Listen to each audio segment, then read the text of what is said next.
एक घना जंगल था जहां हर जानवर अपने अपने काम में मशगूल रहता था। मगर जंगल के राजा लायन कुछ दिनों से चिंता में डूबा हुआ था। उसके फैसले अजीब होते जा रहे थे।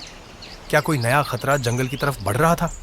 लायन एक पत्थर पर बैठा गहरी सोच में मग्न था।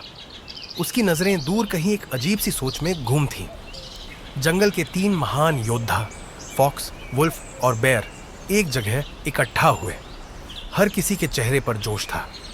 यह मिशन आसान नहीं था, मगर जंगल की सुरक्षा के लिए जरूरी था। फॉक्स ने मैदान का जायजा लिया। उसकी तेजी और चालाकी हर मुश्किल का सामना करने के लिए तैयार थी। वुल्फ ने अपनी सुरागरसानी आंखों से हर कोना देखा, जैसे जंगल का हर रास्ता उसके दिमाग में बस चुका हो।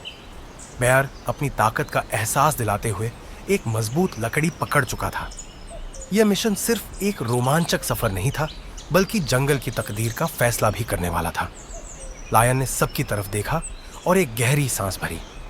स्याह तालाब का खजाना जंगल की तकदीर बदल सकता था, मगर वहां तक पहुंचना आसान नहीं था। और सबसे बड़ा खतरा था शैडो बीस्ट, जो तालाब का रखवाला था। फॉक्स, वुल्फ और बेयर ने बिना देर किए मिशन शुरू किया। जंगल की घनी और अंधेरी राहें उनका इम्तिहान लेने के लिए तैयार थीं। फॉक्स अपनी तेजी से रास्ते तलाशता आगे बढ़ता गया। वुल्फ अपनी ट्रैकिंग स्किल्स से हर निशान का पता लगाता रहा और बेयर अपनी ताकत से रास्ते की हर रुकावट को दूर करता चला गया। मगर असली मुश्किल तब शुरू हुई जब स्याह तालाब के पास शैडो बीस्ट सामने आया। एक गहरी गरज, भारी आवाज जो जंगल में गूंज उठी। उसकी चमकती आंखें, पानी से बाहर आता हुआ वह भयानक दरिंदा, यह जंगल के हीरोज के लिए सबसे बड़ा इम्तिहान था। फॉक्स ने चालाकी से शैडो बीस्ट का ध्यान भटकाने की कोशिश की। वुल्फ ने जल्दी से खजाना उठाया और बेयर उस वक्त तक शैडो बीस्ट का सामना करता रहा।